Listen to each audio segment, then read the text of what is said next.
읽은 이 말씀 가지고 하나님 말씀이 우리에게 제시하는 바가 무엇인가 하는 것을 좀 나눠보고자 합니다. 제가 본 영화 가운데 데니스는 통화 중이라고 하는 영화가 있습니다. 이 영화에는 6명의 직장 생활하는 남녀들이 나옵니다. 근데 짧게 줄이면 이 영화에 등장하는 이 6명의 남녀들이 전화로는 엄청 친하고 가깝고 정말 모든 걸 다 줄 수 있을 것 같은 그런 사람들인데 실제로는 만나질 않아요. 그래서 전화 통화하는 가운데 그 중에 한 사람이 또 갑자기 교통사고를 당해서 죽거든요. 그 장례식장에 갑시다 그런데 아무도 오지 않고요. 또 연말에 우리 모입시다 그러는데 아무도 오지 않아요. 그 연말에 모이기로 한 그 약속 장소에 그 어느 사람의 집인데 데니스라고 하는 사람의 집인데요. 그 사람을 누군가 한 명이 찾아와서 초인종을 눌렀는데도 이 데니스가 자기가 먼저 제안했으면서도 문을 열지 않습니다. 왜? 만나기가 두려워요. 또 다른 사람들도 그 집을 가까이 왔어요. 오려고. 근데 들어가지 않고 그냥 지나가 버립니다. 그런 영화예요. 여러분, 오늘날 인간관계가 굉장히 피상적입니다. 그러니까 사이버상으로는 만나고 카톡으로는 대화하고 페이스북으로는 소식을 전하고 축하를 해주는데 만나지 않습니다. 오늘날 신세대일수록 이와 같은 만남을 꺼려합니다. 그래서 신세대는 거기서 더 나가서 전화 통화도 하지 않죠. 그리고는 오직 다 문자로 해결을 합니다. 젊은 사람들 가운데 계속 논란이 되고 있는 것이 뭐냐면 카톡 이별이 가능한 거냐, 불가능한 거냐, 이런 논란들이 있어요. 아예 그 헤어지는 것이 그냥 카톡을 안 읽고 거기에 답을 안 달면 헤어진 것이라고 봐야 되는 것이냐. 이게 지금 세태인 것이죠. 이와 같은 세태를 우리가 생각해 보면서 과연 이런 그 문제들을 해결할 수 있는 그 해결책은 무엇일까? 그것은 만나는 것인데 그 만남에 대해서 우리가 한번 생각해 볼 수 있는 시간이 되었으면 좋겠습니다. 교회에 관한 여러 이야기들 가운데 여러분들이 흔히 메가처치라고 하는 단어를 들어보셨을 것입니다. 요즘 쉽게 한국말로 바꾸면 그냥 대형교회 혹은 거대 교회 이 정도 표현이 될 수 있을 것입니다. 원래 한 4세기 이전까지는 교회들은 다 조그만 규모의 가정교회였습니다. 그 장소 자체가 어디 공개적으로 이렇게 모일 수 있는 그런 환경이 아니었어요. 기독교가 압박을 받고 박해를 받고 했기 때문에 그렇게 함부로 어디서 이렇게 모입시다 할 수가 없었어요. 그래서 가정에서 모였습니다. 그걸 이제 가정교회라고 하는데 인원은 대략 한 15명에서 20명 정도가 모였어요. 그러다가 기독교가 공인되고 그래서 공식적인 예배당을 짓기 시작하면서 이 모이는 규모가 한 200명 정도까지 늘어났어요. 그 상태로 20세기까지 왔습니다.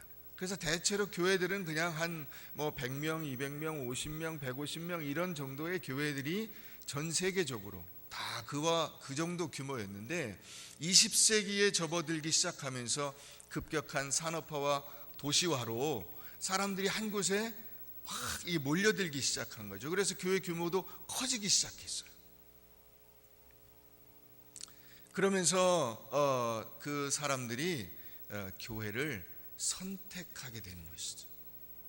이제 종교개혁을 지나면서 사람들에게 종교 자유가 주어지고 그 종교 자유가 교파의 선택의 자유가 되고 교파 선택의 자유가 교회 선택의 자유가 되고 지금은 이제 모든 가능성이 열려져서 그 어떤 것이든 선택이 가능할 수 있게 되었는데 이제 그렇게 되어서 이 선택을 하는 주체, 다시 말하면 신자들은 자신에게 최대 이익이 되는 그 상황을 고려해서 선택하게 되는 것이고, 또 교회는 상품으로서 선택을 받기 위해서 무한한 노력을 해야 되는 상품으로 전락하게 된 것이 지금의 세태라고 할 수 있을 것입니다.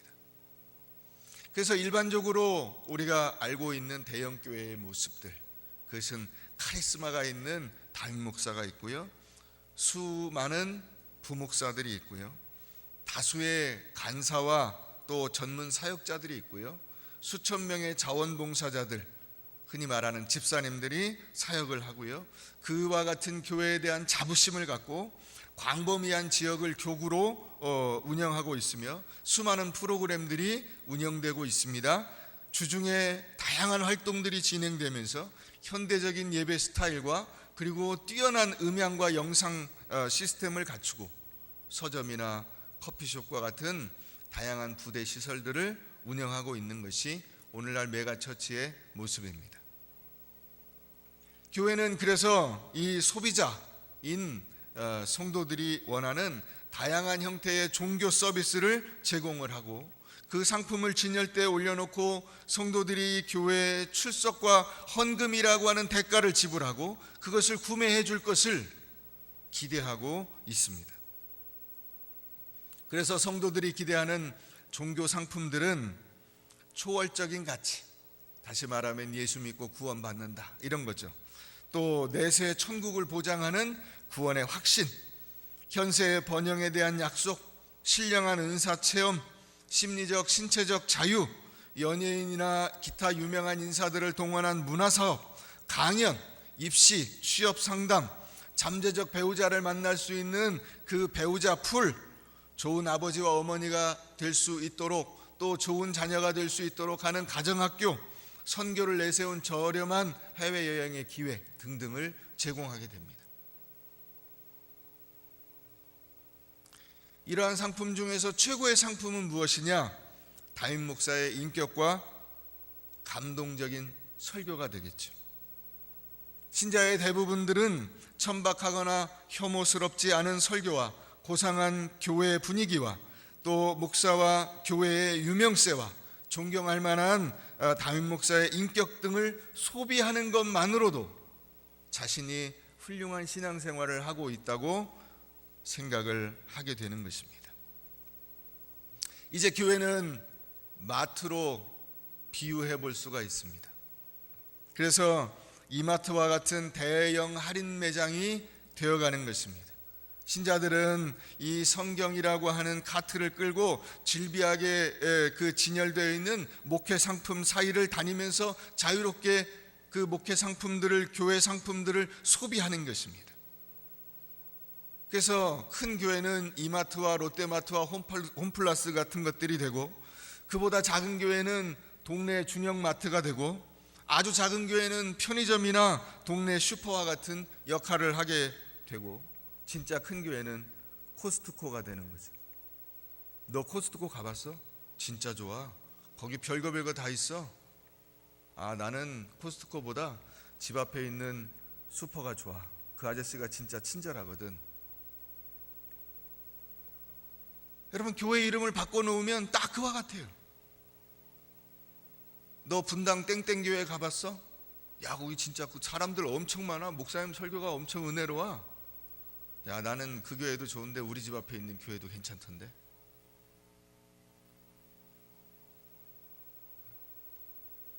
자유시장의 논리 속에 들어간 교회 속에서 신자들은 서로가 만날 필요가 없어지는 것입니다. 왜요? 마치 마트에 간 손님하고 똑같아요. 그냥 우연히 그 마트에 가서 같은 마트에서 물건을 샀을 뿐인데 서로 인사를 할 필요가 없잖아요.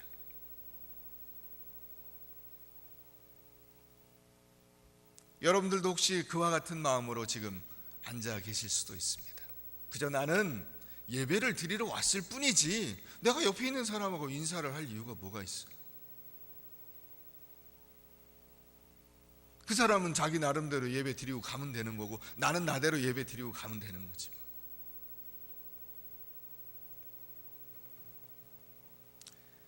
우리 한번 옆 사람과 인사하겠습니다. 만나서 반갑습니다. 꼭 소개팅하는 것 같아요. 만나서 진짜 반가우십니까? 네, 아무 느낌이 없으실 거예요. 말은 그래도. 네. 반가운 사람만 반갑겠지 뭐. 전혀 반갑지 않죠. 오늘 우리가 이 문제를 한번 짚어보려고 하는 것입니다. 많은 신자들이 중소형 교회보다 큰 교회를 선호하는 이유가 무엇이냐? 그것은 자기를 구속하는 관계에서 벗어나서 임시적이고 잠정적인 손님으로서의 그 관계를 즐기기 위해서예요. 내가 원하면 언제든지 떠날 수 있는 그 철새의 자유를 즐기기 위해서. 그래서 이 현대 대형 교회에 다니고 있는 성도들은 최소한의 신의, 최소한의 성실의 의무만 지키면서 교회를 다니려고 하는 것이죠. 난 그냥 주일 출석만 해. 그것이 수평이동입니다.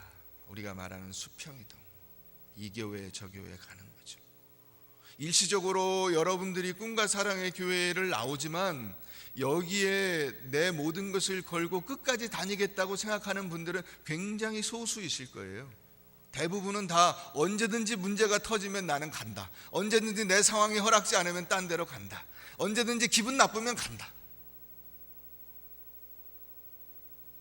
지금 큰 교회에 모이고 있는 대다수의 성도들이 한 80% 이상은 수평 이동을 통해서 모였습니다. 그래서 금방 문제가 생기거나 자기 개인적으로 어려움이 생기면 그 교회에 더 이상 출석하지 않습니다. 저 목동에 교회가 있었습니다. 그 교회에 5,000명 이상 장년 성도들이 모이는 굉장히 큰 교회였어요. 그런데 그 교회 문제가 생겼습니다. 지금은 500명 정도밖에 안 모입니다. 여러분, 그게 대형 교회라고 하는 것의 실체예요.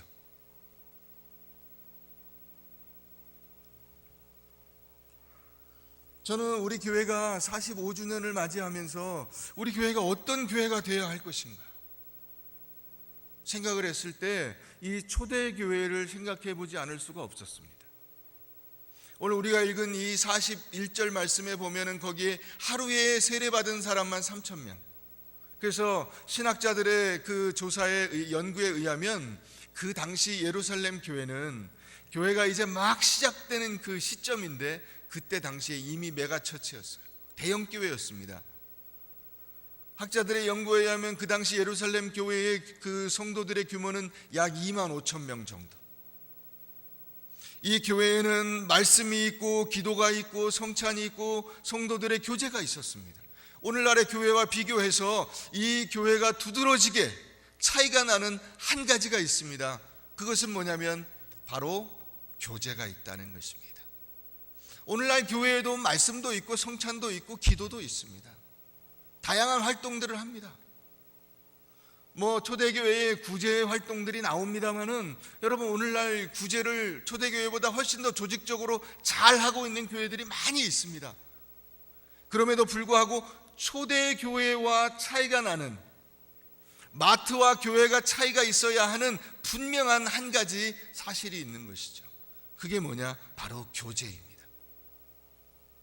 교제라고 하는 단어는 오순절 성령 강림 사건 이후에 나타난 단어입니다. 그 전까지는 아예 그 모든 이스라엘 백성들의 사회 전체가 다 끈끈한 혈연 공동체요, 신앙 공동체였기 때문에 교제를 따로 이야기할 필요가 없었어요. 그런데 오순절 성령 강림 사건을 통해서 이 복음이 전파되는 범위가 전 민족, 모든 세계 만민으로 확대되면서 거기에 들어온 개념이 바로 교제라고 하는 것입니다. 교제의 그 단어의 이 구체적인 의미는 함께 무언가를 붙들고 있다는 의미예요. 우리가 뭘 가지고 있느냐? 공통적인 것이 있다는 것입니다. 하나님과 우리 사이에 공통적인 것이 있습니다. 바로 하나님의 사랑을 나누는 것이고, 예수 그리스도와 우리 사이에 공통적인 것이 있습니다. 바로 예수 그리스도의 사랑을 나누는 것입니다. 그래서 요한일서 1장 3절 말씀에 보면 우리가 보고 들은 바를 너희에게도 전함은 너희로 우리와 사귐이 있게 하려 함이니 우리의 사귐은 아버지와 그의 아들 예수 그리스도와 더불어 누림이라고 했어요. 여러분, 우리가 수평적 교제가 강해지면 강해질수록 수직적 교제가 강해지면 강해질수록 수평적인 교제가 강력해지는 것입니다. 하나님에 대한 그 신앙, 내가 하나님을 잘 믿으면 믿을수록 결국 우리는 어떻게 되어야 하냐면 이웃과 사랑을 나눠야 하는 것이죠. 결국 내가 아버지의 사랑을 받았다는 것은 그 사랑을 나눌 누군가와 함께 맺어져야 한다는 것을 의미합니다. 그래서 요즘에 대형 교회에 다니는 많은 성도들과 같이 나는 그냥 혼자 가서 예배를 드릴 뿐이다 라고 하는 것은 성경적으로는 전혀 근거가 없는, 그러니까 교회가 마트가 되는 것입니다. 교제가 없을 때 교회는 그냥 단순한 종교 집단이 되어버리고 마는 것이죠. 아무 능력이 없거나 아니면 엉뚱한 방향으로 달려가게 되어 있는 것입니다. 교제가 있어야만 진정한 하나님의 공동체가 되는 거예요. 다시 말하면 교제는 성도들과의 교제가 하나가 아닙니다. 교제는 우리가 하나님으로부터 받은 은혜를 내 가슴에 품고 하나님께서 다른 사람도 구원해 주셨기 때문에 그 사람과 함께 형제됨과 자매됨을 나누는 것이 바로 교제입니다. 교제는 한 부모님을 둔 형제 자매의 만남이라고 할 수 있는 것이죠. 형제 자매가 될 수 있는 이유는 부모님이 있기 때문입니다. 그러니까 단순한 형제요 자매라고 하는 것만으로는 둘이 만날 수가 없어요. 너무나 기분 나쁘고 재수 없는 존재가 됩니다. 형이라고 하는 존재가, 언니라고 하는 존재가, 동생이라고 하는 존재가 아무 가슴에 아무 사랑을 불러일으킬 만한 요소가 없어요. 그런데 어떻게 이 사람들이 하나가 될 수 있느냐, 끈끈한 사랑을 나눌 수가 있느냐? 부모님 때문에.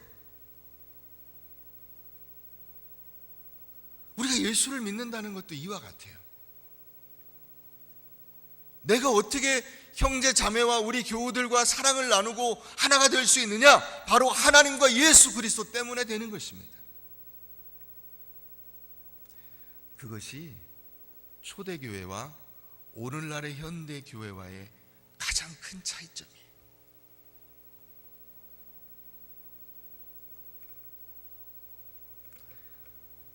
보통 사람들이 그렇게 이야기를 하죠. 난 사람들하고 어울리기 싫어요. 귀찮아. 만나서 얘기하기도 싫고 피곤해. 그렇죠. 피곤하죠. 그래서 엄마 아빠도 피곤하고요, 형제도 피곤하고요, 집도 피곤하고요. 그래서 집에서 나옵니다. 가서 혼자 살아요. 혼자 살면서도 끊임없이 누군가와 만나야 돼. 그러니까 SNS를 통해서 누군가 교제하고 친구를 만들고 아무 의미가 없는 모임들에 참여해서 거기서 뭔가를 얻으려고 해요. 근데 마음은 점점 더 공허해져. 왜? 진정한 관계가 없으니까.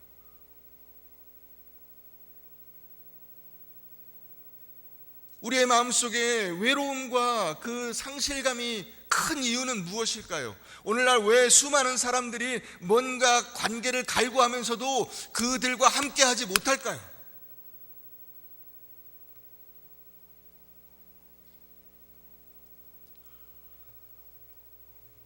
여러분, 자유라는 것은 하나님 안에서의 자유예요.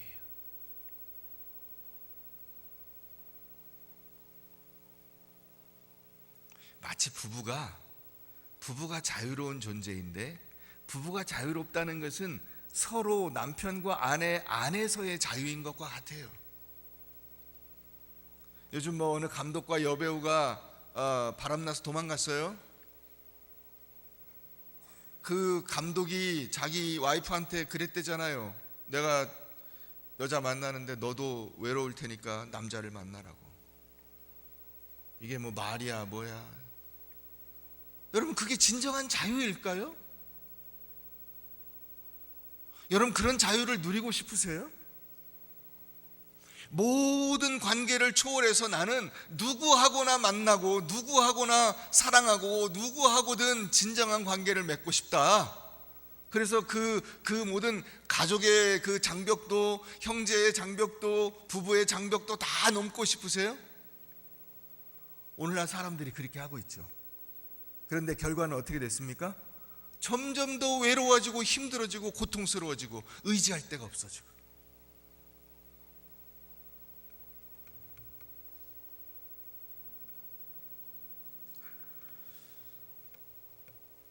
집에 여러분 옷장에 옷이 잔뜩 있어요.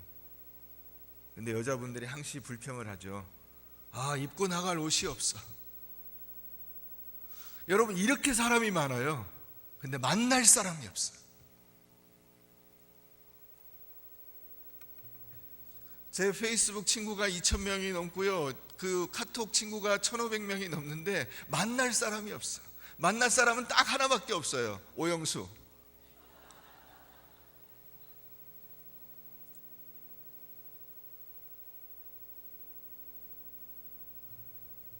우리가 하나님 안에서의 자유, 예수 그리스도 안에서의 자유, 성도 안에서의 자유예요.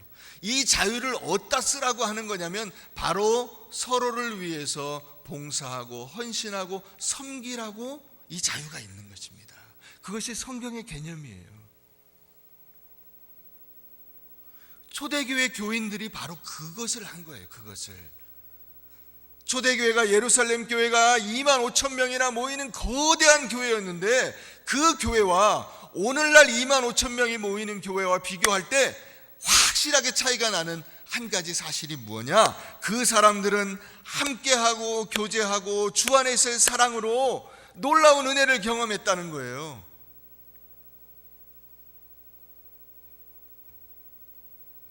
사랑하는 성도 여러분, 이것이 우리 마음대로 잘 안 됩니다. 그죠? 그렇게 하고 싶어요, 우리도. 근데 잘 안 돼. 이거는 인간 본성을 거스리는 공동체거든요. 처음 본 사람들과 함께 가족과 같은 끈끈한 사랑과 하나님 안에서의 은혜를 나눈다는 것은 사실 굉장히 어려운 일이에요. 그래서 오순절 성령 강림 사건 이후에 이 모습이 나타난 거예요. 하나님의 성령의 은혜라고 하는 특별한 섭리가 있어야만 이와 같은 공동체를 만들어갈 수가 있는 거예요. 우리가 교회 설립 45주년을 맞이해서 우리가 하나님 앞에서 기도하면서 지향해야 될 공동체의 모습이 무엇인가 했을 때, 그것은 인간적인 만남, 세상적인 만남, 무언가 인간적으로 주고받을 수 있는 이런 만남이 아니라 하나님의 성령 안에서 예수님께서 우리에게 베풀어 주신 그 놀라운 사랑 안에서 하나 되는 만남을 가지는 거예요. 그래서 우리가 일반적으로 가정이라든가 가족 간에 느낄 수 있는 그 따뜻함을 여기서 경험하는 거예요. 여러분, 천국이 어떤 곳입니까? 천국은 바로 이와 같은 교제가 있는 곳이거든요. 하나님과 만나서 하나님이 베풀어 주시는 큰 은혜를 직접 경험하고, 직접 예수 그리스도를 만나서 예수님의 그 손바닥도 나도 도마처럼 한번 넣어보고, 옆구리를 만져보고, 나를 위해서 피 흘리신 그 놀라운 사랑을 직접 예수님을 만나보면서 경험하고, 성도들과 함께 그 아름다운 사랑과 은혜를 경험하는 교제의 장이 천국이거든요. 그런데 하나님께서 왜 교회를 이 땅에 주셨냐? 그 천국을 미리 경험하라고 주신 거예요. 그 천국을 여러분들이 그냥 의미 없이 일주일에 한 번씩 여기 왔다 갔다 하면서 자리를 채워주고 그냥 의자에 온기만 남겨놓고 왔다 갔다 하라고 교회를 세우신 것이 아닙니다. 진정한 교제의 공동체가 되는 거죠. 그게 하나님께서 우리 교회를 이곳에 세우신 의미예요.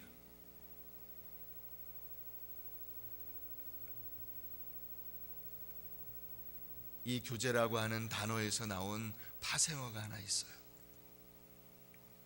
교제가 코이노니아인데 이 코이노니아에서 파생된 파생어가 뭐냐면 코이노니코스라고 하는 단어인데, 이 단어가 어떤 뜻이냐면 인심이 후한, 넉넉한, 막 퍼주는 이런 의미예요. 왜 그런지 아세요? 왜 이 말이 코이노니아에서 나왔을까요? 코이노니코스가 교제라는 말에서 왜 인심이 넉넉하고 후한이라고 하는 단어가 나왔을까요? 그게 바로 교제의 핵심이에요. 여러분들이 친정어머니를 만나서 친정에 가면 김치도 가져오고 화장지도 가져오고 하이타이도 가져오고 휴지도 가져오고 냉장고에 과일 사다 놓은 것도 가져오고 다 가져와. 근데 친정어머니는 다 주려고 그래. 전부 다 가져가, 다 가져가. 너 뭐 필요한 거 없냐 또. 왜요? 사랑하니까. 사랑하니까 다 주고 싶어. 여러분, 진정한 교제라는 게 그거예요. 사랑하니까 다 주고 싶은 거야. 다른 사람들에게 내가 다 퍼줘도 마음에 흡족하지가 않아. 더 주고 싶은데 줄 게 없는 게 안타까워. 여러분, 그래서 오늘 말씀을 보세요. 거기 보면 믿는 사람이 다 함께 있어 모든 물건을 서로 통용하고 또 재산과 소유를 팔아 각 사람의 필요를 따라 나눠주며 날마다 마음을 같이하여 성전에 모이기를 힘쓰고 집에서 떡을 떼며 순전한 기쁨과 순전한 마음으로 음식을 먹고 하나님을 찬미하며 온 백성에게 칭송을 받았다. 뭐 한 거예요? 이게 교제예요. 교제의 모습이에요. 결과이면서 다시 이것을 기점으로 해서 또 다른 계속 반복되는 거예요. 주니까 또 만나고 싶고 만나니까 주고 싶고 서로 계속 그러는 거예요. 어떻게 이런 공동체를 이룰 수 있을까? 그게 45주년을 맞이한 우리 교회의 고민이며 동시에 이 시대를 살아가고 있는 모든 성도들의 고민이어야 하는 것입니다. 왜 초대교회는 이게 됐을까? 왜 지금 우리는 이걸 이루지 못할까? 초대교회는 2만 5천 명씩이나 모였는데 어떻게 이와 같이 끈끈한 공동체를 만들 수 있었을까? 우리는 600명밖에 안 되는데 왜 서로를 모른 척하고 있을까?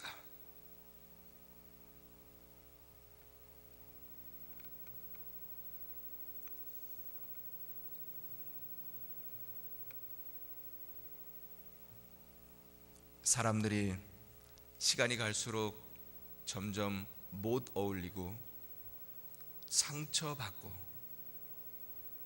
남에게 헌신하기 싫어하고 다른 사람을 미워하고 공격하는 이와 같은 모습 속에서 살고 있습니다. 교회도 그렇습니다. 교회도 이 모습이 그대로 들어와 있습니다.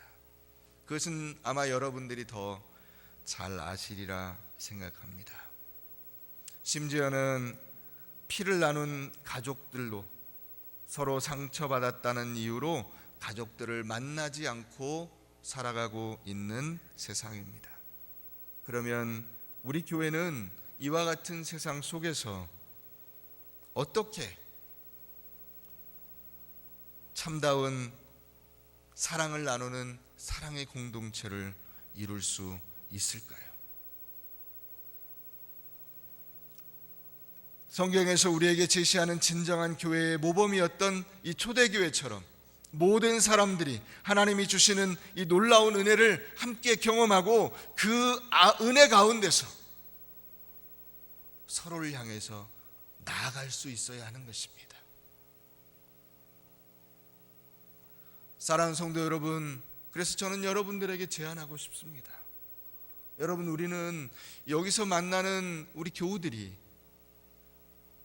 천국에서 다시 만날 귀한 사랑의 형제 자매들임을 기억하셔야 합니다. 그래서 그들을 향해서 여러분 손을 내미셔야 돼요. 결국 우리가 무언가를 얻으려면, 무언가를 나누려면, 무언가를 함께 하려면 결국 만나는 일이 중요한 것입니다. 만나지 않고는 그 어떤 것도 이루어질 수가 없습니다. 오늘 우리가 이 세상 속에 메가처치의 잘못된 방향성을 바로잡을 수 있는 방법도 바로 그리스도의 인격과 교제 안에서 예수 그리스도의 사랑으로 서로를 사랑하는 공동체를 만들어 가는 것입니다. 초대교회의 신앙을 그곳에 심었던 우리의 신앙의 선배들과 같이 우리들도 이곳에서 마치 처음 복음을 영접하고 처음 예수를 믿고 처음 성도들을 만나는 것과 같은 새로운 마음과 각오로 우리 주변에 있는 성도들을 만났으면 좋겠습니다. 그들과 나누었으면 좋겠습니다. 공통의 것을 함께 붙잡았으면 좋겠습니다. 그것이 여러분들이 삶 속에서 느끼는 공허함과 외로움과 힘겨움과 상처를 극복할 수 있는 하나님께서 제시하시는 길임을 기억하시기를 바랍니다. 제가 마지막으로 한 가지 이야기만 하고 오늘 말씀을 맺겠습니다. 어느 연못에 황금 물고기가 있었습니다. 그 물고기는 몸 전체가 황금 비늘로 둘러싸여 있었습니다. 다른 고기들과는 완전히 달랐습니다. 그래서 이 고기는 그 비늘을 조금이라도 다치지 않기 위해서 다른 고기들과 거리를 두었습니다. 나는 너희들과 차원이 다른 물고기라고 하는 마음으로 가득했어요. 다른 물고기들도 그와 같은 이 황금 물고기의 마음을 알아채고는 더 이상 가까이 하지 않았습니다. 황금 물고기는 아름다웠지만 결국 외로웠습니다. 너무 힘들고 어려웠습니다. 아무와도 대화를 나눌 수 없고 인사를 할 수도 없는 외로움 속에 살고 있었습니다. 그런데 어느 날 다른 연못에서 새로운 물고기가 이사를 왔습니다. 그 물고기는 반갑게 인사를 해주었습니다. 그래서 서로 사귀게 되었습니다. 친구가 되었어요. 어느 날 그 새로 이사 온 물고기가 이 황금 물고기에게 부탁을 했습니다. 야, 너 비늘이 너무 아름다운데 그 비늘 중에 한 개만 나 주면 안 돼? 황금 물고기는 처음에는 아까운 마음이 들었지만 그 친구가 좋았기 때문에 비늘을 하나 떼서 그 친구에게 줬습니다. 그랬더니 그 친구가 너무 좋아하는 거예요. 자기 몸에서 비늘이 하나 떨어져 나간 아픔보다 훨씬 더 큰 기쁨을 느꼈습니다. 다른 물고기에게 비늘을 하나 주었다는 소식을 알고 그 연못에 있는 모든 물고기들이 한 마리 한 마리씩 와서 자기도 비늘을 달라 그랬어요. 다 떼줬습니다. 이제 그 황금 물고기는 더 이상 황금 물고기가 아니었고 보통 물고기가 되었습니다. 그런데 그 물고기는 더 이상 외롭지 않았습니다. 그리고 그 연못은 모든 물고기들이 하나씩 달고 있는 그 황금 비늘 때문에 훨씬 더 반짝이고 아름다운 연못이 되었다는 것입니다. 사랑하는 성도 여러분, 우리가 한 사람으로 존재하면 우리는 늘 외롭고 힘들고 어렵고 누구에게도 하소연할 수 없는 아픔과 상처를 해결할 수가 없을 것입니다. 그러나 내가 나의 것을 나누고 다른 사람들과 교제하는 그 순간 우리의 시야와 지경은 전 세계가 되는 것이요, 모든 사람들과 함께 기쁨과 은혜를 나눌 수 있는 복된 공동체가 되는 것입니다. 하나님께서 이 지역에 우리 꿈과 사랑의 교회를 세우셨습니다. 여러분들이 그 안에서 함께 아름다운 믿음의 공동체를 이루어가고 있습니다. 우리가 힘써야 할 것이 무엇인가? 그것은 초대교회를 보면 분명해집니다. 서로 교제해야 합니다. 서로 만나야 합니다. 내 것을 나누어야 합니다. 인사를 나누고 말을 나누고 방문을 나누고 수고를 나누고 모든 것을 나눌 때 우리는 하나님의 나라를 이 땅에서 경험하게 되는 진정한 믿음의 공동체가 될 수 있을 것입니다.